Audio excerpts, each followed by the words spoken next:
Andréa Brísida foi a segunda palestrante do ciclo RD Ideias, promovido pelo Repórter Diário em parceria com a USCS. Andréa Brísida fez o papel dos gestores, tendo em vista que ela é a coordenadora do grupo de trabalho do Consórcio Intermunicipal Grande ABC, consultora de transportes e vias públicas, e coube a Andréa Brísida fazer justamente o papel de abordar todas as ações, projetos, iniciativas que as 7 prefeituras do ABC têm discutido para tentar minimizar a falta de mobilidade urbana da nossa região. Falou sobre o transporte coletivo, sobre o transporte particular e sobre aquelas grandes ações que vão gerar um impacto direto, como o metrô no ABC. Enfim, deu uma explanação do que podemos aguardar sobre mobilidade urbana a curto, médio e longo prazo. Acompanhe. Com a minha apresentação, ela está dividida em 2 etapas.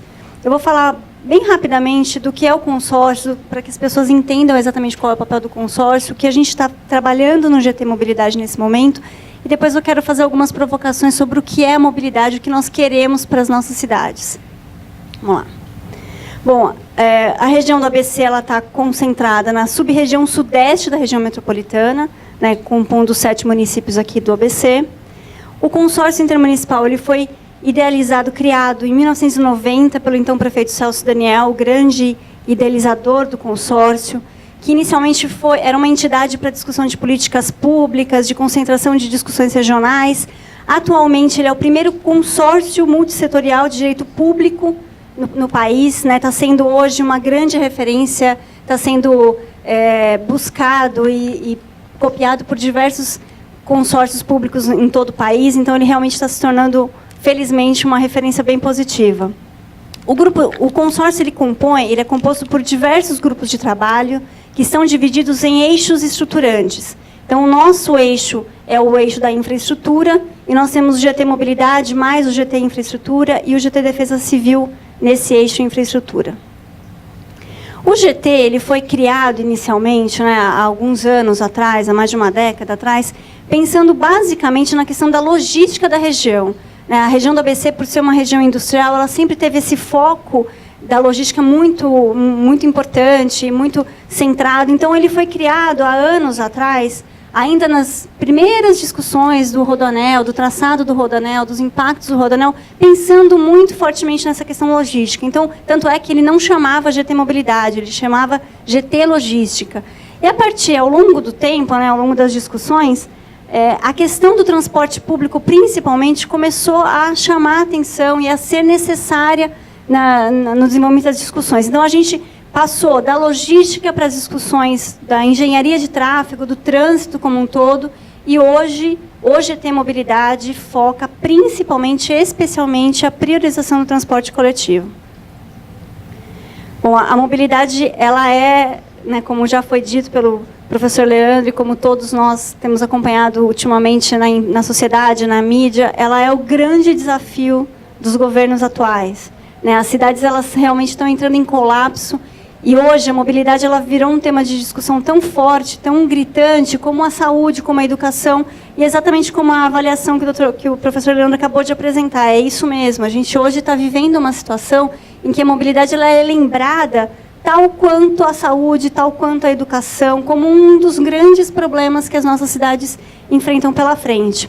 E aqui no ABC, felizmente, nesses últimos anos, nós tivemos uma discussão muito interessante de deixar de olhar e deixar de pensar o planejamento das 7 cidades de maneira isolada. Hoje, já temos essa consciência, felizmente, o consórcio conseguiu agregar essa discussão, e nós hoje discutimos o planejamento e pensamos na mobilidade de forma compartilhada. Não dá mais para pensar em Rio Grande da Serra, diferente de Ribeirão Pires, ou Santo André, diferente de Diadema. Enfim, hoje nós conseguimos agregar e consolidar uma discussão realmente de forma regional.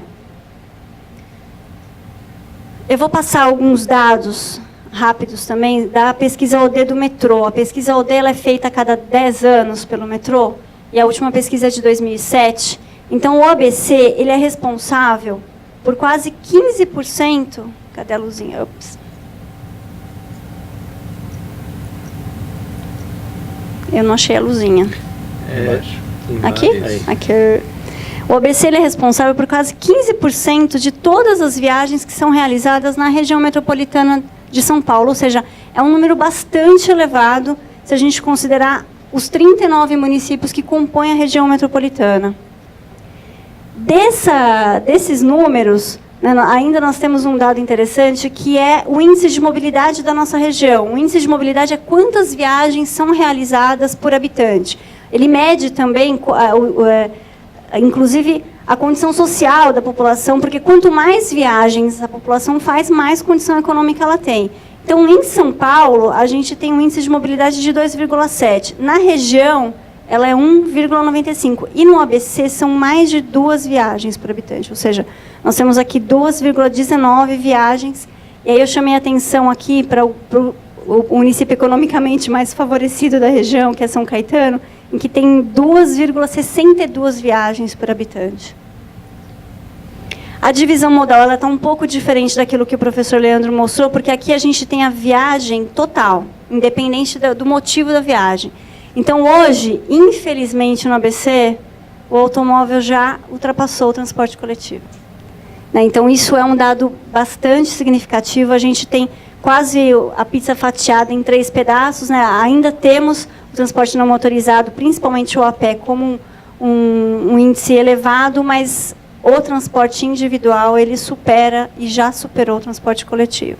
Aqui tem alguns dados por cidade. Então, no transporte individual, por exemplo, o município de Santo André e de São Caetano do Sul tem um índice bem elevado.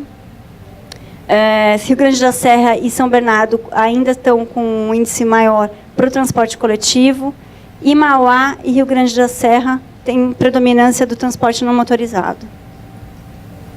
Bom, a partir dessa análise, né, desse diagnóstico, nós fizemos em 2010 um planejamento estratégico pensando nos próximos 10 anos da região. Então, esse planejamento foi feito até 2020 e traçamos aqui uma série de ações, né, como, por exemplo, a integração tarifária, o plano cicloviário, a revisão do plano viário de interesse regional, enfim, uma série de coisas que nós elencamos no planejamento estratégico para pensar a região do ABC nos próximos 10 anos.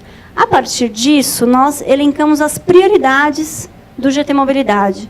Então, a elaboração do plano de mobilidade regional, que hoje já é uma realidade, né, contemplando principalmente uma proposta do plano cicloviário regional, a integração tarifária regional e metropolitana, que é fundamental para que a gente realmente consiga dar um salto de qualidade e focar e priorizar o transporte público do modo geral, e o plano de investimentos do ABC, que acabou surgindo, né, como uma etapa preliminar, uma etapa até adiantada do plano de mobilidade, por conta dessa conversa que houve entre os prefeitos e a presidenta no governo federal. A expansão do metrô e da CPTM, então a linha 18 bronze, ela já é uma realidade, ela já está sendo trabalhada. Agora há pouco, com o anúncio do governador no mês passado em São Caetano, nós tivemos o anúncio da linha 17 ouro, né, da extensão para Diadema. O Expresso ABC, que está em diversos e recorrentes atrasos de entrega, né, mas é uma expectativa que nós temos de melhoria da ligação com São Paulo. E uma outra importante ligação, que ainda também está a passos de tartaruga, que é a ligação ABC-Guarulhos, né, que vai favorecer, finalmente, um transporte expresso para o aeroporto. E o nosso projeto de redução de acidentes, né, pensando na década de redução, é o Travessia Segura, que também já está em andamento. Então, a política cicloviária, hoje, ela se tornou também uma política importante e está sendo discutida e tratada nas diversas cidades como um foco prioritário. As pessoas estão começando a usar a bicicleta realmente como modal de transporte, não só para a questão do lazer. Então, os municípios estão já implantando na sua malha viária algumas propostas já de infraestrutura. Nós temos em Mauá o maior bicicletário da América Latina, então foi uma experiência também bastante interessante. A CPTM implantou o bicicletário e acabou passando a sua gestão a uma associação de ciclistas. É um exemplo do quanto a sociedade também pode se envolver e abraçar a causa, buscar um objetivo comum. E hoje, lá em Mauá, nós temos mais de 2.000 bicicletas guardadas diariamente. Então, as pessoas fazem os seus deslocamentos dos bairros até a estação central de Mauá, deixam a bicicleta e na volta fazem o retorno no sentido contrário. Aqui algumas propostas que nós estamos trabalhando para a implantação das ciclofaixas de lazer. Ainda é um projeto que está iniciando amadurecimento. Nós já fizemos, inclusive, o lançamento de um processo de seleção de patrocínio, mas não conseguimos viabilizar patrocinador, mas continuamos discutindo o assunto.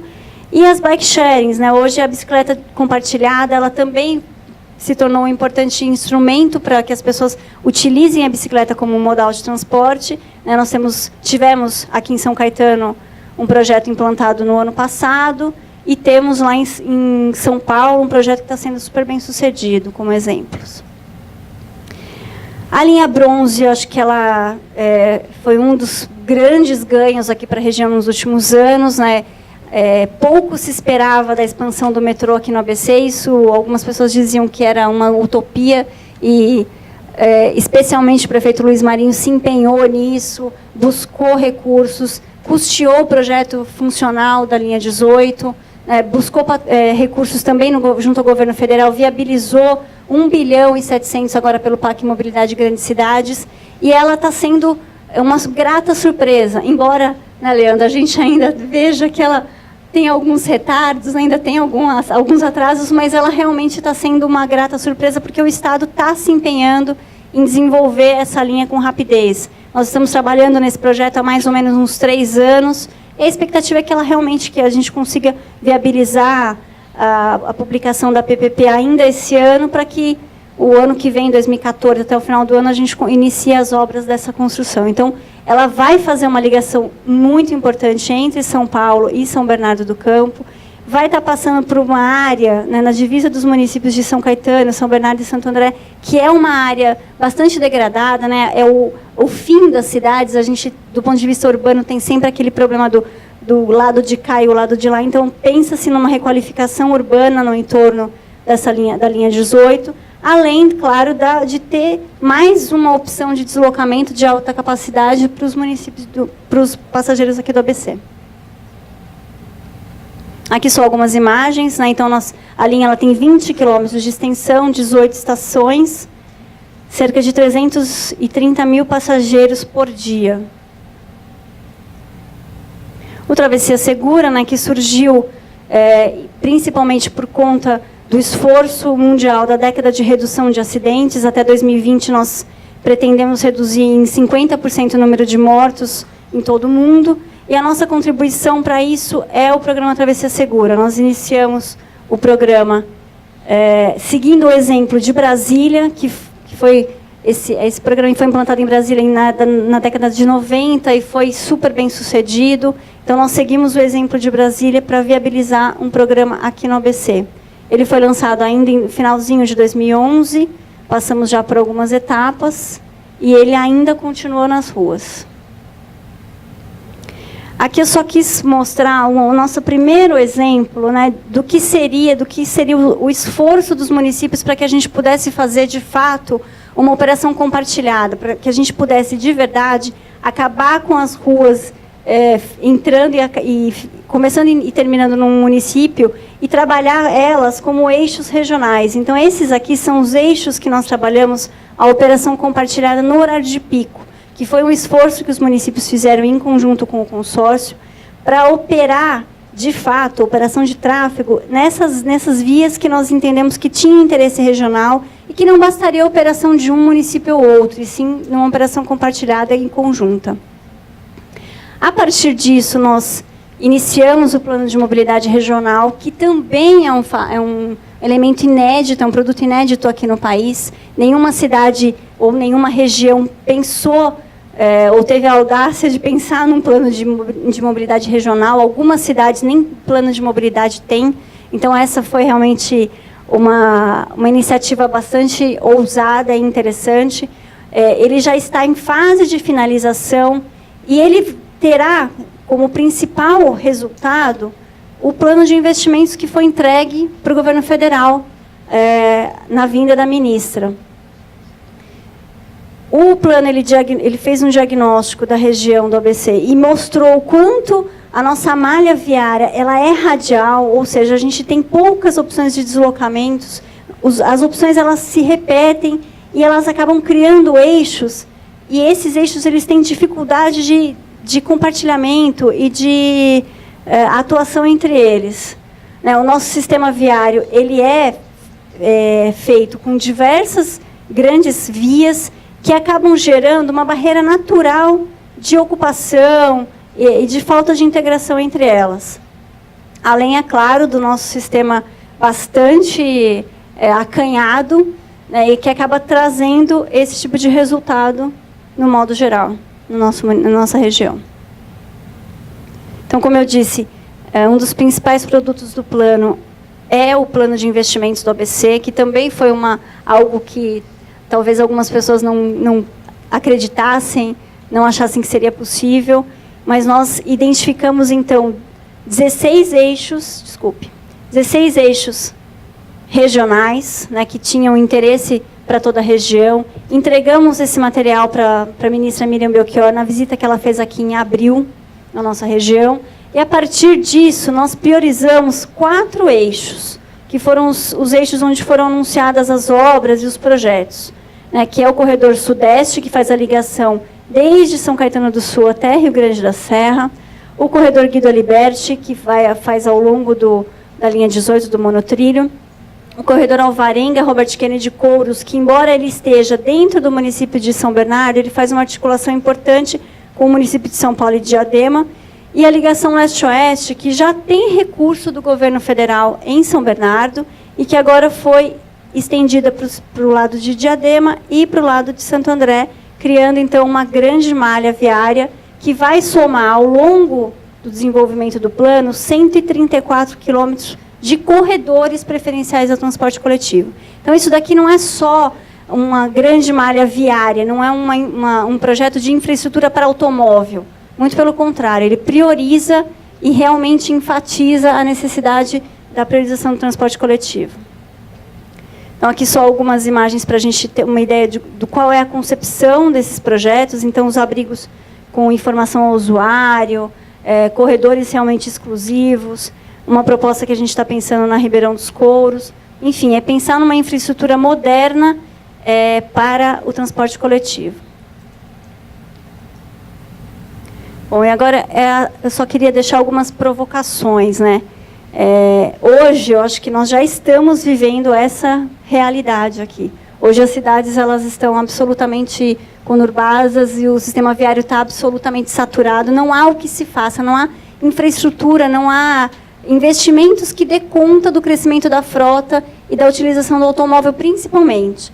As pessoas falam muito no transporte coletivo, que se fosse bom eu usaria, mas a gente sabe que a realidade não é bem assim. Então, esse é realmente um grande desafio, a troca do modal do automóvel para o transporte coletivo. Aqui são algumas iniciativas que ocorrem ao longo do mundo, né? No dia 22 de setembro, que é o Dia Mundial Sem Carro, que é um desafio lançado em todo o planeta de, pelo menos, um dia no ano que as pessoas deixem o seu carro em casa. E, mesmo assim, um único dia no ano, isso é realmente muito difícil. Então, tem algumas cidades que abrigaram realmente essa ideia e tem experiências belíssimas, como é o caso de Belo Horizonte, em que gramou um dos principais cruzamentos da cidade no dia 22 de setembro. No Rio de Janeiro, que fechou uma das avenidas principais também. Novamente, Belo Horizonte, pendurando os carros no cabide, deixando a rua para as pessoas. Ao longo do mundo também, a Jornada Sem Meu Carro não acontece só no Brasil, mas em várias cidades. Aqui é o prefeito de Bogotá aderindo também ao Dia Sem Carro. E aquilo que a gente precisa pensar para construir realmente cidades mais sustentáveis e garantir a mobilidade sustentável. Então, o pedestre precisa ser tratado, precisa ser cuidado. Então, a gente começar a pensar nos projetos de cidade com acessibilidade ao pedestre, com facilidade na sua circulação. Aqui são exemplos de São Bernardo. Aqui, ao longo do mundo, né, quando as praças e as ruas elas acabam virando um grande local de convivência, de compartilhamento de experiências. Aqui também mais um exemplo. Em Bogotá, onde também é um projeto bastante audacioso, em que tem na área central uma rua onde circula apenas o Transmilênio, os ônibus e os pedestres, então os automóveis eles ficam fora dessa região. Alguns exemplos também do sistema cicloviário, o que nós podemos pensar para melhoria da infraestrutura, para as paradas das bicicletas, né, os espaços compartilhados entre o automóvel e o pedestre, sempre priorizando o pedestre. Aqui é uma passarela, uma ponte, na verdade, para pedestres.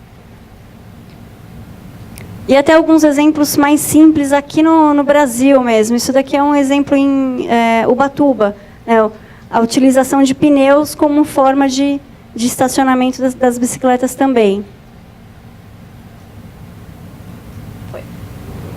Mais 2 exemplos fora do mundo, né? Ruas de bicicleta em Estocolmo e Paris.